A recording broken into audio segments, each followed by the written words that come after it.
William Neil McCasland, Monica Jacinto Reza, Nuno Loureiro, Carl Grillmer, Michael David Hicks, Frank Mywald, Amy Eskridge, Stephen Garcia, Anthony Chavez, Melissa Casias, Jason Thomas.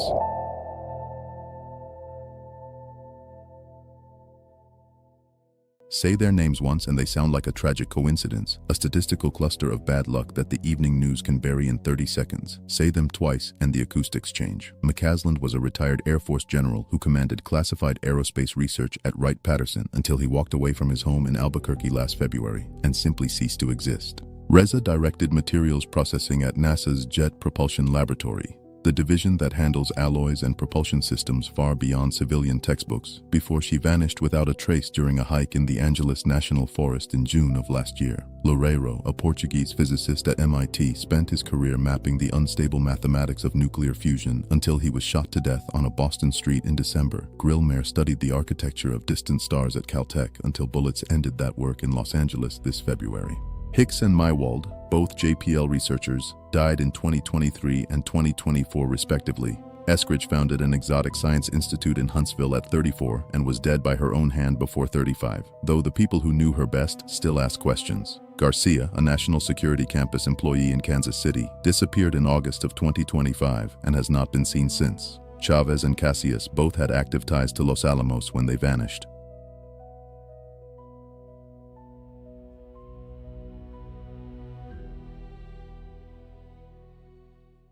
Thomas, a pharmaceutical researcher, was pulled from a frozen Massachusetts lake in March of this year. 11 specialized mines, 11 silences, and the FBI is now running a classified cross-reference review while the cameras look carefully in the other direction. I am Professor Victor Blackwell. For 22 years I taught physics at institutions that now prefer to forget my name. I have held documents that were scheduled for incineration. I have been visited by men who never identified themselves and who suggested with impeccable politeness that certain patterns should remain unexamined. And there are things I still cannot reveal yet, not in this opening, not without knowing this recording will survive the algorithms designed to make inconvenient testimony disappear. So if you are hearing my voice, do this now. Subscribe to this channel, like this video, not as a gesture of support, but as an act of preservation, because what follows is not speculation. It is a classified confession from someone who has seen the architecture of the silence machine. 11 are gone. The White House silent protocol has already begun. And the 12th is not a matter of if, it is a matter of when. I was not always the man speaking to you from the margins. There was a time when my name appeared on departmental letterheads, when graduate students queued outside my office at a research university in the American Midwest, when my papers on quantum field anomalies passed peer review without incident and were cited by physicists who now pretend they never read them. I held tenure. I held security clearances that allowed me into rooms where the mathematics on the whiteboards did not match the physics taught to undergraduates. I was, by every institutional metric, a success. And that is precisely why the collapse took so long to recognize. When you are inside the architecture, the walls look like shelter. The first fracture appeared not in a classified document, but in a classroom. I was teaching second-year electromagnetism, walking students through Maxwell's equations, when a hand rose from the third row. The student asked why the permittivity constants used in our textbook differed from the values published in a declassified 1963 naval research report he had found in an online archive. I dismissed it. I told him that constants are refined over time, that older measurements carry experimental error, and that he should trust the curriculum. But that night, in my office, I pulled the report. He was correct. The discrepancy was not marginal. It was systematic. And the modern textbooks were not correcting the old figures. They were replacing them with approximations that simplified the mathematics at the cost of physical accuracy. I told myself it was pedagogy. I told myself that simplifying complex constants for undergraduates was harmless efficiency, but I could not stop checking. And the more I checked, the more I found. Within 6 months, I had mapped a lattice of small suppressions. A plasma physics paper retracted not because the data was wrong, but because the conclusion suggested that the standard model of stellar fusion was incomplete in ways that threatened the funding architecture of certain national laboratories. A colleague in astrophysics quietly informed that his grant would not be renewed after he published findings on non-standard gravitational lensing that contradicted the narrative being built for a major space-based observatory. I watched department chairs redirect promising doctoral research away from certain frequencies of the electromagnetic spectrum, always with the same gentle explanation. There is no funding there. The field is saturated. The career risk is too high. No one used the word forbidden. They did not need to. The system had learned to whisper its prohibitions. I began to look at the media the way a physicist looks at noise in a signal.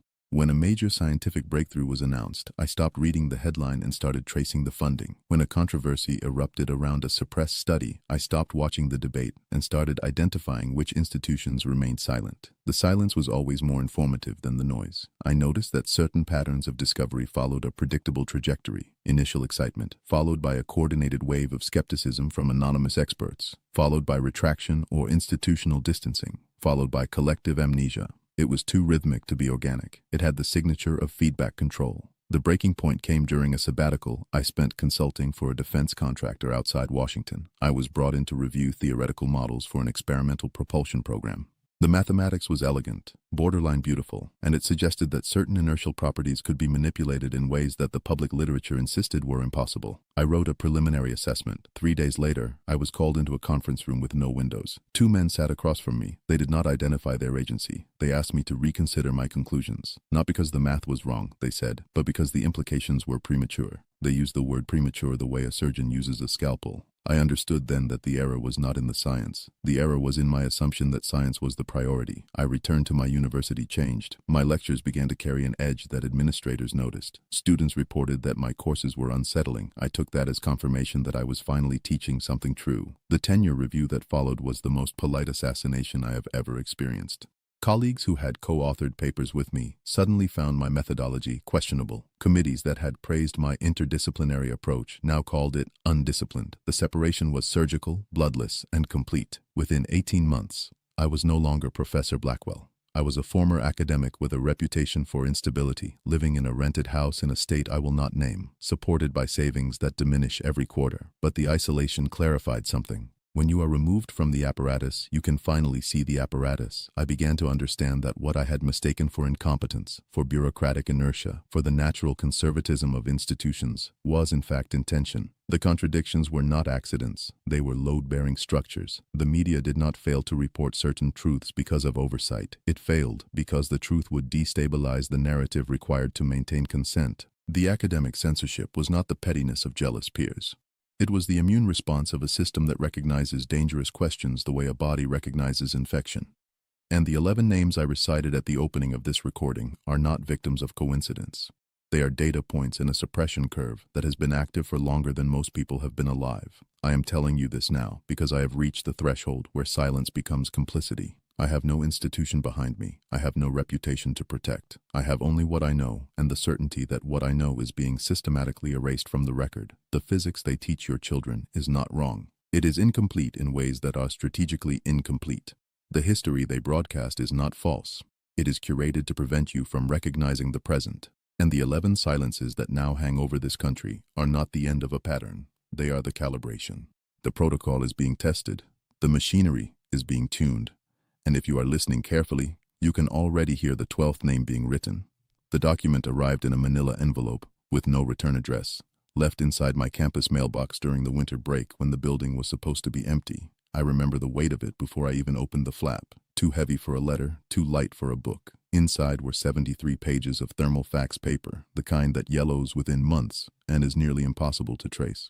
The header had been redacted with a razor blade, not electronically, which told me the sender understood that digital redaction leaves metadata, but the content was intact. It was a classified review of an experiment conducted in 1987 at a facility whose name had been excised, involving what the authors called anomalous inertial displacement. I read it 3 times in one night.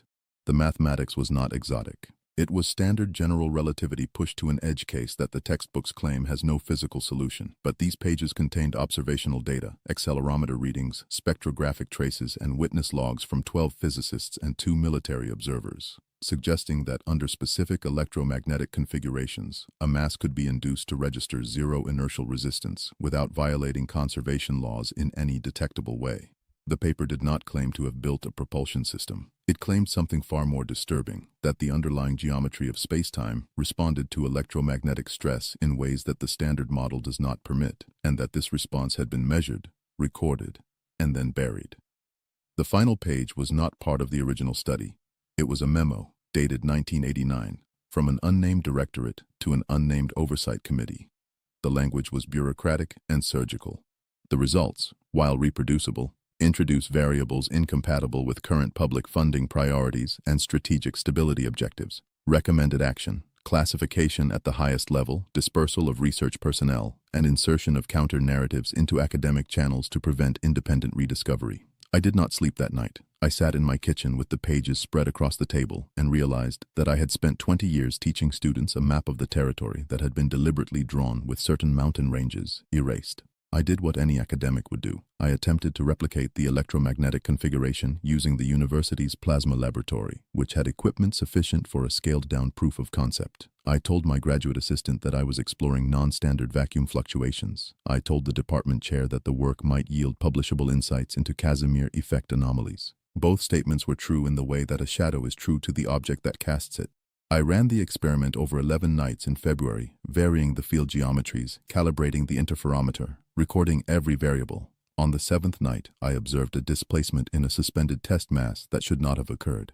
It was small, less than 3 microns, but it was outside the error margin by a factor of 40. The accelerometer registered a transient inertial null that lasted 0.4 seconds. I checked the calibration. I checked the power supply. I checked the seismic isolation. The result held. And then I understood why the memo had recommended dispersal of personnel. Because once you see the crack in the foundation, you cannot stop looking for the fault line. I wrote a draft paper. I showed it to a colleague in the engineering school whom I had trusted for a decade. He read it in silence, handed it back, and told me that I was approaching territory where reputations did not survive. He did not say the work was wrong. He said it was dangerous. 3 days later, my access to the plasma lab was restricted, pending a safety review that had never existed before. My graduate assistant was reassigned to a different project by the department chair, who explained that the student's funding source had expressed a preference for more conventional research. I found out later that no such preference had been expressed. The funding source had not been contacted at all. The decision had come from somewhere above the chair, transmitted through channels that do not appear on organizational charts.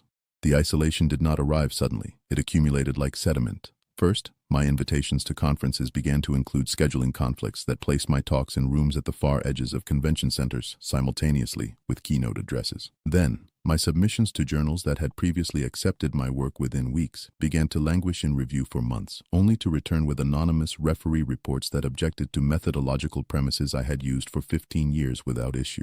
A textbook publisher that had commissioned me to write a chapter on advanced electrodynamics quietly canceled the contract, citing market repositioning. A former doctoral student who had become a tenure-track professor at a major research university stopped returning my emails. When I finally reached him by phone, he spoke in the careful, emptied tones of someone who is being listened to. He said he could not be associated with my current direction. He did not define the direction. He did not need to. I began to understand that the system I had trusted was not merely indifferent to truth. It was actively managing truth the way a gardener manages growth, pruning what threatens the shape of the hedge. The institutions I had believed were competing, universities, government laboratories, private research foundations, media outlets, were in fact nodes in a single network of permission. They did not need to conspire in smoke-filled rooms. They conspired through funding priorities, through peer review networks, through editorial boards whose members rotated between academic posts and advisory roles at agencies that classified the very research they were now judging. The control was not visible because it did not need to be visible. It operated through the architecture of incentives, through the quiet understanding that certain questions lead to certain consequences, and that most intelligent people will self-censor long before any censor arrives at their door. I moved twice in 18 months.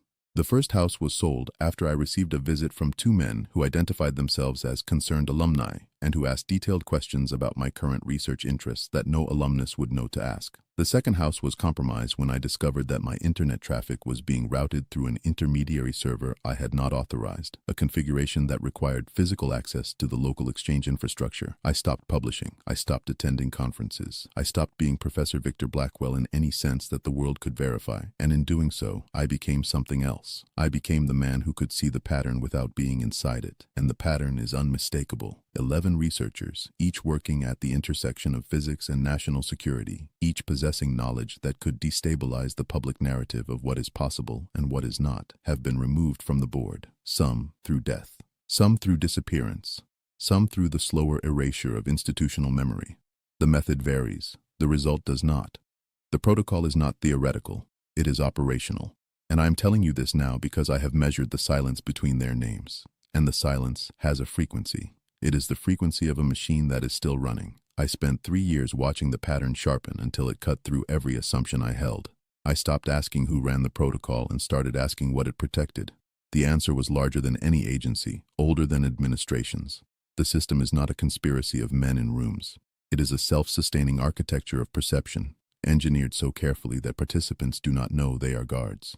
The 11 were not eliminated because they knew secrets. They were eliminated because their work threatened to make those secrets visible to the unmanaged. Classified documents leak. Unthinkable frameworks change the mind. I realized this when I mapped the careers of the 11 against the public record. Each one had approached a threshold where physics becomes indistinguishable from ontology, the edge of what I now call the permitted reality. In every case, the response followed the same algorithm. Isolate the anomaly, discredit the witness, and if necessary, remove the witness. The removal is rare. The discrediting is constant. The public is trained to associate certain questions with madness, so the questions stop before the answers are hidden. The 12th is not a name I know yet. The 12th is a function. The protocol does not end at 11. It calibrates. It tests the silence. As I speak now, from a location I will not disclose, I may already be the 12th. Not because I will disappear, but because I have already disappeared from the version of reality they are still selling you. The truth is not hidden in vaults. It is hidden in plain sight behind the certainty that what you have been told is sufficient. It is not. It never was. And the machine that keeps you from knowing this is running smoother than ever. I have told you what I know and what I suspect, and the space between those two categories is where you must now live. I do not expect you to believe every word. Belief is not the point. The point is that you can no longer claim ignorance, and that changes your relationship to every screen you will watch, every headline you will scan, every lecture you will endure. The protocol depends on a specific kind of blindness, the comfortable certainty that someone else is handling the difficult questions. There is no one else. There never was. The 11 are not martyrs. They are not symbols. They were people who looked at equations and saw implications that the architecture could not absorb. Their silence is not an ending. It is a transmission sent through absence. And if you are hearing this, you are part of the reception. The machine that removed them is not omnipotent. It is patient, methodical, and deeply invested in your willingness to forget. Memory is the one variable it cannot fully control. You can choose to remember these names. You can choose to notice the omissions in the next news cycle, the convenient distractions, the stories that arrive precisely when other stories should not be buried. That choice is small. It is also the only breach in the wall. I do not know if I will record another testimony. I do not know if this channel will remain accessible or if the metrics will quietly throttle this voice into the same silence that swallowed the others. What I know is that the protocol is not finished. It is never finished. It is a maintenance routine for a reality that requires constant upkeep, but maintenance implies fragility. And fragility, observed carefully enough, becomes opportunity. You are not powerless. You are not blind. You are simply unaccustomed to trusting what you see when the institutions tell you not to. Learn to trust it. The 12th name is not written yet. It could be anyone who refuses to look away. Or it could be no one, if enough people finally start looking. The protocol has begun. So has the reckoning. And the truth, whatever its full shape may be, is already closer than they want you to believe.